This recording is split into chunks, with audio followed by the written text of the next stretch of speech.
भोलेनाथ आज मग्न होकर के कथा सुनकर गए हैं तल्लीनता के साथ, तो भगवान श्री राम का दर्शन हो गया। प्रभु की दंडकारण्य में वही लीला चल रही थी कि मां सीता जी को रावण ले गया है और भगवान अन्वेषण करने के लिए, खोज करने के लिए चारों ओर घूम रहे हैं। हाँ सीता और भगवान तो बड़े ही लीलाधारी है महाराज, अच्छे अच्छों की बुद्धि को घुमा दें। रोने लगे, हे सीते प्राण प्रीते कहाँ हो तुम। हिरनियों को देख के पकड़ लेते हैं, अरे इसकी आंखें कितनी प्यारी, बिल्कुल कोई सांप जा रहा है उसको देख कर के पकड़ ले, नहीं इसकी जो काला रंग है वो मेरे सीता के केस से मिलता है। सती ने देखा तो बड़ा आश्चर्य हुआ। यहाँ प्रभु शिव जी देखकर मगन हो जाते हैं। जय सच्चिदानंद जग पावन, जय सच्चिदानंद जग पावन। अस कही चले मनोजन सावन, अस कही चले मनोजन सावन। अस कही चले मनोजन सावन, अस कही चले मनोजन सावन। जय सच्चिदानंद जग पावन। ऐसा कह करके हे सच्चिदानंद भगवान आपकी लीला को नमन प्रणाम किया दूर से, क्योंकि अगर सामने जाएंगे तो भगवान की लीला चल रही है, कहीं व्यवधान न हो जाए। भगवान शिव जी ने कहा कि अगर मैं पहुंच गया तो कहीं व्यवधान प्रभु संकोच में हो जाएंगे कि मैं स्वयं अपने ही आराध्य को क्या मैं दिखाऊं लीला। तो वह वहां ठिठक गए, दूर से ही प्रणाम कर। प्रणाम करके देखा तो सती जी ने को नहीं समझ आया ये किसको प्रणाम कर रहे हैं, ये जो विलाप करता हुआ घूम रहा है अपनी पत्नी के लिए, और उसको सच्चिदानंद जग पावन कहा। समझ नहीं आया तो प्रभु से कहा, प्रभु अभी आप किसको प्रणाम कर रहे थे। प्रभु ने कहा, सती ये वही त्रिलोकी के नाथ जगत नियंता जगदीश नारायण है। ये नारायण, हाँ ये नारायण, ये उनकी लीला चल रही है, देखो कैसी लीला कर रहे हैं। अब प्रभु तो और ज्यादा महाराज और दिखाए। कोई सामने आसन पड़ा था, लक्ष्मण मेरी सीता ने इसी को बुना था और उस आसन को उठा के देखे, मेरी सीता कहाँ गई, इसमें तो नहीं। उन्होंने कहा ये आसन में थोड़ा ना घुस जाएगी भ्राताश्री, सीता जी को कहीं और देखते हैं। आज पेड़ों से लिपट के रोने लगे हैं। मैंने ऐसा भाव कर दिया कि सती की बुद्धि चकरा गई। माँ सती सोचती ये भगवान नहीं हो सकता, ये तो साधारण मनुष्य से भी बहुत नीचे सामान्यतः है। अपनी स्त्री के लिए कितने वियोग में रो रहा है, जिसे अपनी स्थिति का भान नहीं है, वो कैसा भगवान। भगवान ने बहुत समझाया, शिव जी ने, देखो उनकी माया बहुत वैसी है सती, तुम ऐसा मत सोचो, भगवान की लीला चल रही है। भगवान जब लीला करते हैं राम अवतार कृष्ण अवतार में, तो ऐसा समझो कि भगवान अपने वो जो कंस आदि है इन सबको लेकर आते हैं। जैसे कोई रामलीला मैदान हो और रामलीला के लिए कोई मंच लगाए, मंच लगाने के बाद उसमें हनुमान जी का रोल वाले भी आ रहे हैं, रावण वाले भी आ रहे हैं, और फिर 4 दिन के बाद वो सब उठा करके और अपने ले जाते हैं लोक में प्रभु। तो जितने भी आते हैं वो भगवान के पार्षद ही होते हैं, चाहे वो असुर बन के आ रहे हों, चाहे भगवान के संग के परिजन संबंधी बनकर आ रहे हैं, सब पार्षद होते हैं हरि के। तो प्रभु लीला अवतार इसलिए करते हैं जिसका लोग सहारा लेकर के उस दिशा की ओर बढ़ सकें।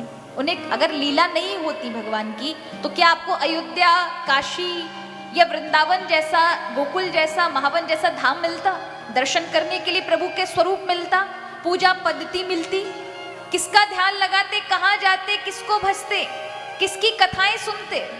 प्रभु की अवतार से आपको एक साधन मिला है लीलाओं से।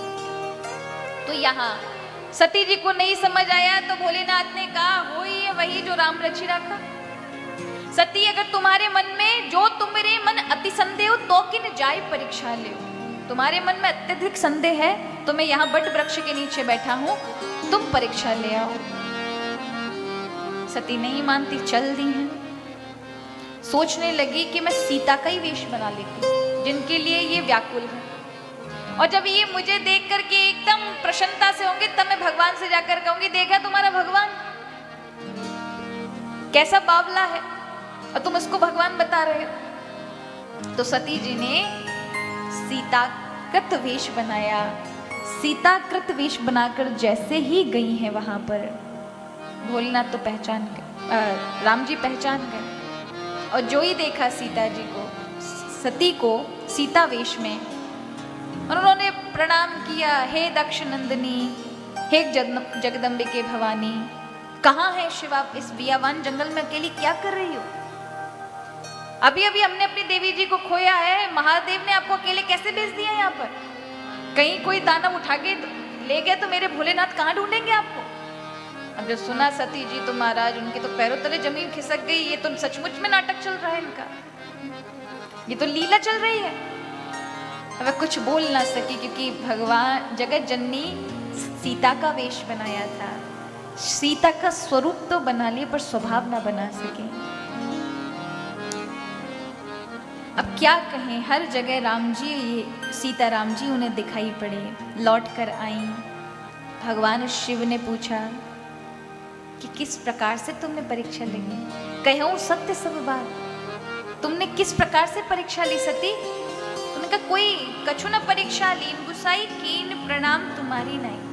मैंने कोई परीक्षा नहीं ली प्रभु, बस जैसे आप प्रणाम करके आए आपने दूर से किया, मैं थोड़ा नजदीक जाके करके आई हूँ।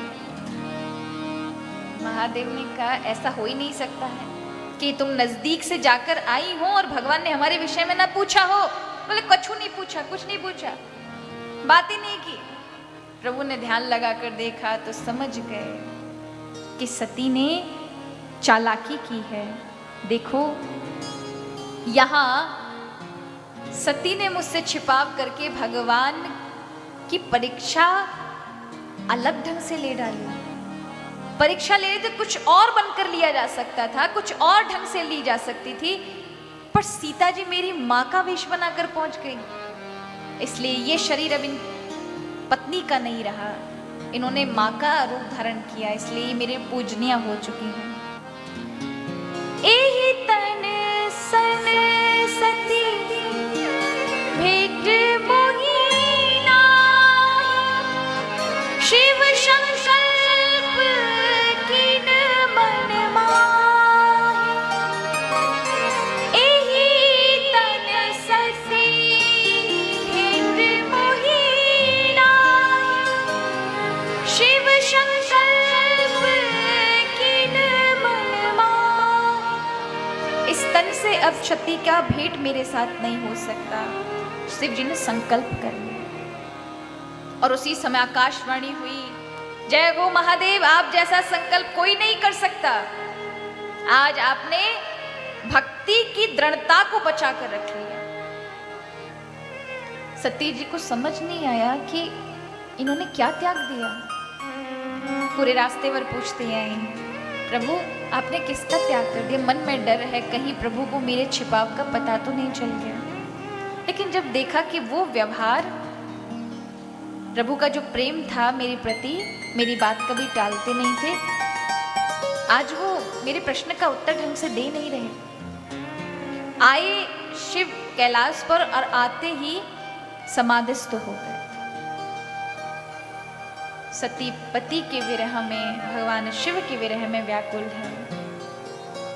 और आज सती माता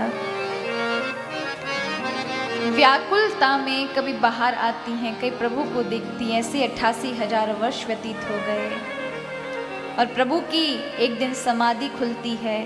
दौड़ करके सती जी जाती हैं तो भगवान ने जहाँ अपने बगल से स्थान देते थे आज समक्ष दे दिया। अब सती जी को ये पक्का वह जान चुकी थी कि प्रभु ने मेरा त्याग कर दिया।